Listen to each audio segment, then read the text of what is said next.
Guys আজকে আমার দিনটাই খারাপ, কি যে বলবো বলেন তো। এত সুন্দর একটা লেবু গাছের মধ্যে, ডালের মধ্যে এতগুলো লেবু ধরে আছে, এই ডালটা যদি ভেঙে যায় তাহলে আপনার কেমন লাগবে। এই লেবুগুলা পাড়ার পর আমি এই ডালটা কাটতে চাইছিলাম, কিন্তু এর আগেই ভেঙে গেল। আল্লাহই জানে এই লেবু ডালটা হবে কিনা। আর হ্যাঁ গাইজ, এত সুন্দর একটা পরিবেশে এরকম চা খাওয়ার যে কি একটা মজা, দেখছেন কত সুন্দর একটা পরিবেশ, মাশাল্লাহ। গাইস কালকে রাতের ঝড়ে অনেক পরিমাণে ক্ষতি হয়েছে আমাদের বিভিন্ন জায়গায়। তো এই যেখানে আমাদের একটা কবুতরের বাসা একদম উড়াই ফেলছে, সেই সাথে একটা বাচ্চা নিচে পড়ে গেছিলো, সেটা আশিকের মাধ্যমে আমরা তুলে দিতেছি আর কি। বারবার ট্রাই করছিল, পারতেছিল না। আর কালকে রাতে কি হয়েছে আমার লেবু গাছটা, তো চলেন ওইটা আপনাদেরকে দেখাই। গাইস কালকে রাতের ঝড়ে আমাদের লেবু গাছের কি একটা অবস্থা হয়েছে দেখেন। এই যে অনেক পরিমাণে লেবু ধরছে আমাদের গাছে। তবে কষ্টের বিষয় হচ্ছে এই যে আমার ডালগুলা দেখেন কীভাবে ভাঙছে, মাঝখানের ডালগুলা। মানে যদিও যে ডালটা ভাঙছে এটা ভাঙলেও কোনো প্রবলেম হবে না অবশ্য, কারণ হচ্ছে এটা কলম করা ছিল আগে থেকে। এই যে আমি কলম করে রেখেছিলাম, যে কারণে এই ডালটা এখান থেকে ভেঙে গেছে, বুঝতে পারছেন। আর এখানে যে অসংখ্য পরিমাণে লেবু দেখছেন, ওই যে দেখা যায়, ওই যে উপরেও দেখা যায় অনেক পরিমাণে লেবু। তো এই লেবুগুলো নষ্ট হয়ে যাবে যদি আমি দ্রুত এই গাছগুলো রোপণ না করি। আর কেন এটা কলম করলাম জানেন? কারণ এই যে এত পরিমাণে ধরে লেবু, আর এত বড় বড় ধরে, মাশাল্লাহ না বলার কোনো ওয়ে নাই। আমার এই গাছটাতেও লেবু ধরছে অনেকগুলা। তো লেবুগুলো জানি কই, আল্লাহ লেবুগুলা কি কেউ নিয়ে নিল নাকি? না, আছে, এই যে দেখা যায় না আসলে। তো অনেক পরিমাণে লেবু ধরছে আমাদের গাছে, কিন্তু জ্বরে গাইজ আমার অনেক কষ্ট, মানে হয়েছে, লস হয়েছে। আমাদের সজনে গাছও ভেঙে গেছিলো, বুঝতে পারছেন। এই দেখেন লেবুর এক একটা লেবুর এতটাই ওজন যে এক একটা ডাল একদম নিচে পড়ে গেছে, বুঝতে পারছেন। তো আমরা কি করব জানেন? তো আমরা ওই যে ডালটা আছে না, ওই ডালটাকে এখন আমরা রোপণ করব, ওই জায়গাটাতে স্থাপন করব। তো চলেন ভিডিওটি শুরু করা যাক। তো গাইজ আমরা এটাকে কাটার জন্য আমরা এটা নিয়ে এখন আমরা যাবো এটার উপর থেকে আমরা এখান থেকে কাটবো আর কি। তো চলেন। আর দেখেন এই যে এখানে অনেক বড় একটা লেবু ধরছে, ওই যে দেখছেন অনেক লেবু ধরছে, মাশাল্লাহ। আর আমরা এখানে নিয়ে যে উঠবো, ভয় করতেছে যদি উপরে পড়ে তাহলে অবস্থা খারাপ হয়ে যাবে। আমরা এটাকে রেখে দিব, তারপর আমরা ওইখান থেকে কাটবো, ঠিক আছে।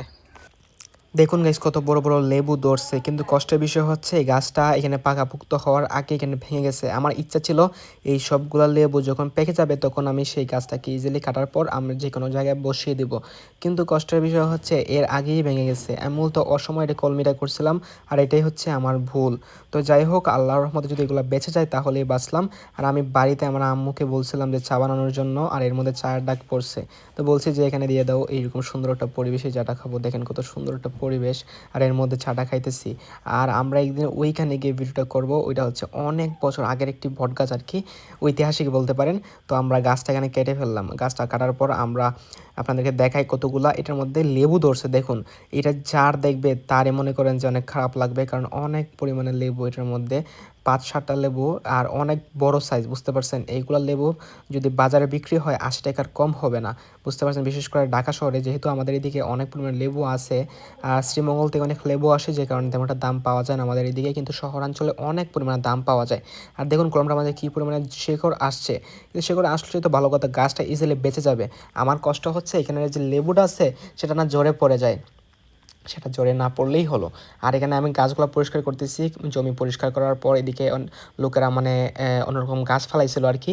আর এগুলোর মধ্যে অনেক খাটা আছে, যে কারণে আমি আগে ভাগে সেগুলোকে সরিয়ে আমি গাছটা ভালোভাবে মানে রোপণ করার চেষ্টা করতেছি কোদাই করে। তো এখন আমরা গাছটাকে রোপণ করে দিব। তো দেখতেই তো পারতেছেন কতগুলো লেবু। আর সেই গাছটা যদি এভাবে হয়ে যায় না, এত ভালো লাগবে দেখতে, এত সুন্দর লাগবে, কী যে বলবো। তো আস্তে আস্তে আমি খাদ দিয়ে ভালোভাবে যে নিচের মাটিগুলো আছে সেগুলো আমি বসাইতেছি।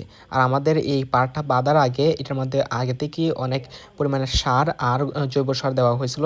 আমরা মানে ভালো পরিমাণে একটা প্রফিট পাওয়ার জন্য, মানে প্রফিট বলতে কি, এখানে গাছ লাগানোর পর যাতে খুব সুন্দরভাবে গাছগুলো হয়ে যায়। আর যে কারণে আমরা এখন যে গাছই লাগাই না কেন খুব দ্রুত এটার মধ্যে বড় হয়ে যায়। তো দেখুন কতগুলো লেবু। আর আগামী বছর কিন্তু এটার মধ্যে আর আমাদের কোনো কষ্ট করতে হবে না, এমনিতেই আমরা অনেক পরিমাণে লেবু পাবো, যেহেতু এটা কলমি করা গাছ। তো আশা করি বুঝতে পারতেছেন। আপনারা চাইলে এই সিজনে গাছ লাগাতে পারেন, তাহলে আগামী বছর ইজিলি ফল পাবেন, বিশেষ করে কলমি গাছই পাবেন। আর অন্য কোনো গাছে আমি সিওরিটি দিতে পারছি না। তো যাই হোক, আজকের মতো ভিডিওটা এই পর্যন্ত ছিল। আমাদের নিয়মিত ভিডিও পেতে এখন আমাদের চ্যানেলটি সাবস্ক্রাইব করে দিন। সবাই ভালো থাকুন, বাই।